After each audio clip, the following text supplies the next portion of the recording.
네, 한 주간도 잘 지내셨나요? 청년 여러분, 수박클 시간이 돌아왔습니다. 오늘부터 다시 우리의 신앙의 기초를 다지기 위한 교리 공부 7번째 시간으로 돌아왔습니다. 우리가 이제 마지막 지난 이제 2주 동안은 계속 이제 말씀을 나누다가 이제 마지막에 나눴던 그 그리스도론에 대해서 이제 공부하다가 중단을 했었는데요. 그때 살펴봤던 내용을 잠깐 살펴보고 그리고 이제 오늘 나눠볼 내용을 함께 보도록 하겠습니다. 먼저 그리스도로는 예수님이 누구인지를 학문적으로 답하고 신앙적으로 고백하는 것이 핵심입니다. 따라서 예수님을 올바르게 이해하는 것이 굉장히 중요한 부분이죠. 왜냐하면 신학의 핵심, 이 신앙의 핵심은 예수님을 올바르게 이해하는 데 달려 있기 때문에 그렇습니다. 그런데 역사를 살펴보면은 예수님에 대한 참 여러 가지 오해들이 굉장히 많이 있었습니다. 그래서 이단이 생겨나기도 했고, 그리고 그런 이단들은 여전히 오늘날에도 어, 이름이 달라졌을 뿐이지 여전히 존재하고 있습니다. 특히 이단적인 가르침에 대해서 조금 살펴보려고 하는데요. 대표적으로 세 가지가 있습니다. 첫 번째는 양자설입니다. 예수님이 본래 인간이었고 세례를 받을 때 하나님의 아들이 되었다라고 하는 주장입니다. 여러분 무엇이 문제입니까? 이것은 예수님의 신성을 완전히 부정하는 겁니다. 그렇기에 그분을 위대한 인간 정도로만 어떠한 훌륭한 위인 정도로만 이해하는 것이 바로 이 양자설입니다. 그리고 두 번째로는 굉장히 유명한데 가연설을 주장하는 자들입니다. 이 영지주의자들이죠. 이 사람들은 어떠한 사람들이냐면은 예수님의 육체적인 실존을 부정하고 인간처럼 보였을 뿐이라라는 것입니다. 그러니까 양자설은 예수님의 신성을 부인하고 이 가연설은 예수님의 인성을 부인하는 것이죠. 그래서 영지주의적인 사고, 육은 악하고 영은 선하다라고 하는 이원론적인 사고를 가지고 살아가는 자들입니다. 근데 문제는 예수님의 성육신과 십자가 죽음을 부정하는 것이죠. 기독교의 핵심인 이 중요한 부분을 부정하기 때문에 이 가연설은 이단이라고 말할 수가 있는 것이죠. 다음으로는 양태론입니다. 성부, 성자, 성령은 동일한 하나님이 역할만 다르게 나타난다라고 하는 주장이죠. 이것은 성경의 삼위일체 교리를 완전히 위배하는 것입니다.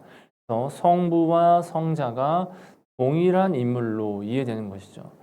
그런 결과 어떠한 이해가 되냐면 성부순환설이라고 하는 모순이 발생하는 것입니다. 이것이 무엇이냐면 예수님이 십자가에서 죽으실 때 하나님도 죽으셨다라는 논리가 되는 것이죠.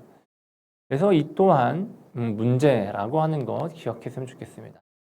그래서 정통 그리스도론의 핵심의 고백은 무엇이냐면은 이러한 수많은 이단들의 논리와 공격 속에서 초대교회는 수많은 신앙의 논의와 신학적 토론 끝에 다음과 같은 고백을 할 수 있었습니다. 예수님은 참 인간이시며 참 하나님이시다라는 것이죠.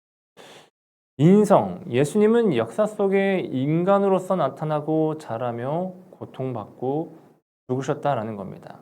그러나 신성, 예수님의 말씀과 행동, 부활을 통해 하나님의 본성을 분명하게 드러내셨습니다. 따라서 예수님의 두 본성, 즉 인성과 신성은 분리되지 않고 나누어지지 않으며 혼동되지 않고 섞이지 않는다라고 하는 이 네 가지의 고백을 칼케돈 공의회의 고백으로 정통 기독교는 예수님을 규정하였고 우리는 오늘날까지도 이것을 굳게 믿고 있습니다. 그래서 결론은 무엇이냐면요. 예수님에 대한 바른 이해는 단지 학문적 관심이 아닌 신앙의 생명이라는 것입니다. 그렇기 때문에 인간을 단순히 예수님을 인간으로만 이해하고 또 단순히 신으로만 보는 것은 절대 옳지 않다라는 것을 분명히 기억했으면 좋겠습니다. 이것이 여러분 우리가 지난주까지 살펴보았던 이 내용이고요. 자, 오늘은 이 그리스도론에서 중요한 주제 중에 하나인 이 하나님의 나라에 대해서 함께 보려고 합니다. 그렇다면 우리는 예수님을 믿는 이유가 무엇일까요? 바로 천국에 가기 위해서입니다. 요즘은 천국이라는 용어보다는 하나님 나라라는 말을 많이 사용하는데요. 우리는 하나님 나라를 가기 위해서 믿는다는 것이죠. 예수님의 사역 가운데 중심 주제가 바로 이 하나님 나라입니다. 그래서 예수님은 늘 하나님 나라를 선포하셨고 가르치셨습니다. 그렇기에 그리스도론에서 하나님 나라는 핵심 주제 중에 하나인 것이죠. 우리가 하나님 나라를 제대로 이해한다면 예수님을 더 올바르게 또 깊게 이해할 수 있습니다. 오늘은 예수님이 선포하신 하나님 나라의 특징 세 가지를 살펴보려고 합니다. 먼저 하나님 나라는 미래적이면서 현재적이라는 것입니다. 기독교 전통에서 하나님 나라는 마치 사후에 가는 것으로 이해되어져 왔습니다. 하나님 나라가 미래에 있다는 것을 전제로 한 것이죠. 그러나 최근 성경을 연구하는 학자들을 통해서 하나님 나라의 현재적 요소도 있다고 하는 것을 알게 되었습니다. 이것은 엄청난 발견인데요.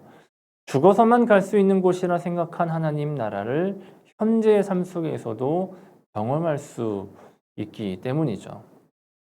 하나님의 나라의 현재성에 대한 발견에서 가장 중요한 것은 바로 성경적인 근거입니다.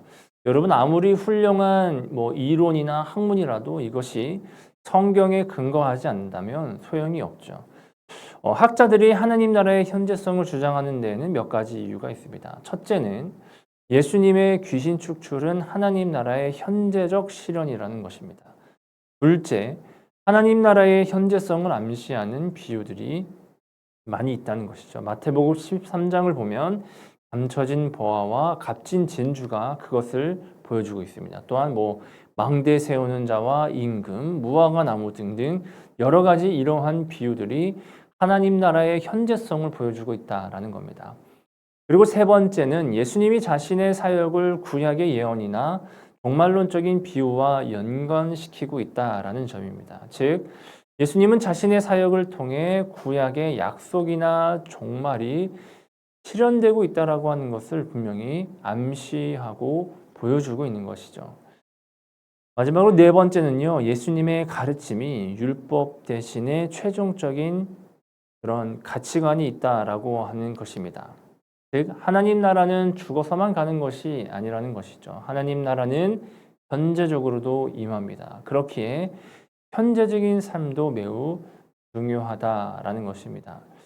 제가 언젠가 말씀 속에도 나눴지만 하나님 나라에서 이 나라라고 하는 말이 어떠한 국가나 장소처럼 느껴질 수 있습니다. 그렇기에 사람들은 하나님의 나라에 들어간다라고 생각을 하는 것이죠. 하지만 엄밀히 말하면 하나님의 나라는 단순히 공간이나 장소가 아닙니다.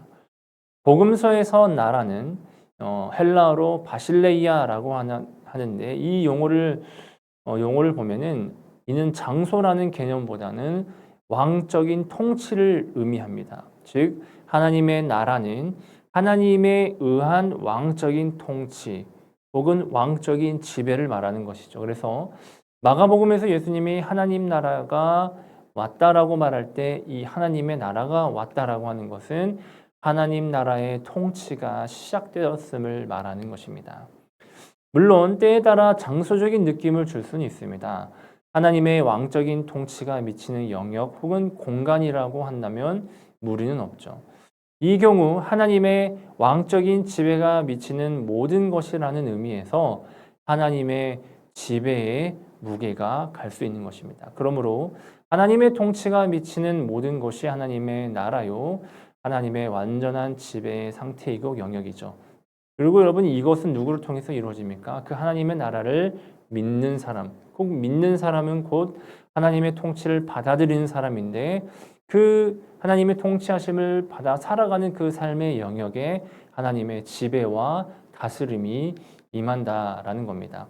그렇게 어떠한 장소에 우두커니 서 있거나 어떠한 공간에 들어간다고 해서 하나님 나라에 들어가는 것이 아니라는 것이죠. 하나님과 교제 속에 있는 것, 혹은 하나님의 지배 아래에 있는 상태가 바로 하나님의 나라인 것입니다. 여러분, 예수님이 가르치신 하나님 나라의 성격은 이 복합적입니다. 하나님의 은총, 기쁨, 의외성, 놀라운 구원, 그다음에 축복, 평화 등 다양합니다. 그런데 오늘 우리가 간과하기 쉬운 것 하나가 있습니다. 우리는 하나님의 나라를 영적인 어떠한 것으로만 생각하기가 쉽다라는 것입니다. 그러나 사실은 하나님의 나라에 물질적이고 공동체적인 요소가 있다는 것이죠. 물론 하나님 나라에는 영적이고 세상에 넘어서는 초월적인 성격도 있지만, 그러나 이 세상 속에서 체험되는 물질적인 측면도 중요하다는 것이죠. 예수님은 하나님의 나라를 잔치 비유를 통해 말씀하시곤 하셨습니다. 또 예수님은 소외된 자들과 함께 먹고 마셨습니다. 하나님 나라는 거룩한 천상에만 존재하는 것이 아니죠. 함께 먹고 마시며 나누는 것에서부터 하나님 나라가 실현되는 것이라는 겁니다. 때로는 소외되고 약한 자와 함께 울고 그들의 상처를 감싸주고 위로하고 억울한 자의 고통을 덜어주고 죄인과 함께 할 때 우리는 그곳에서 하나님 나라를 체험할 수 있게 된다는 것이죠. 이처럼 하나님의 나라는 이 세상을 떠나서 오는 것이거나 가는 것이 아니라 이미 우리의 삶 속에, 일상 속에 하나님 나라는 임하여 있다라는 것이죠. 지금까지 우리는 세 가지의 특징을 살펴보았습니다. 하나님의 나라는 미래이면서 현재적이고 공간이 아닌 통치가 이루어지는 것이고, 그러한 하나님의 나라는 현재 우리 삶 한가운데 있다라는 겁니다. 이처럼 하나님의 지배 속으로 들어갈 때 이 세상에서 현재적으로 하나님 나라를 체험하고 일상생활 속에 임하는 것입니다. 예수님의 정신을 따르고 그의 이름으로 작은 자로서 소명을 가지고 하나님의 나라의 삶을 살아갈 때, 헌신할 때 하나님 나라가 그 삶의 영역에 임하는 것이죠. 결코 하나님의 나라는 공허한 것이 아님을 기억했으면 좋겠습니다.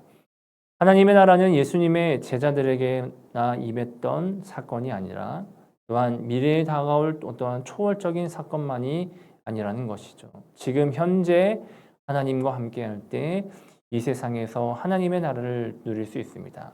여러분, 현재의 삶을 속에서 하나님 나라를 소망하고 살아내는 자만이 결국엔 미래적인 그 하나님의 나라, 즉 우리가 잘 알고 있는 죽어서 가는 그 사후의 그 하나님 나라에 갈 수 있습니다. 그렇기에 우리의 삶은 현재적이면서도 미래적인 그 하나님의 나라를 바라보고 소망하며 살아내야 된다는 것을 우리가 기억했으면 좋겠습니다.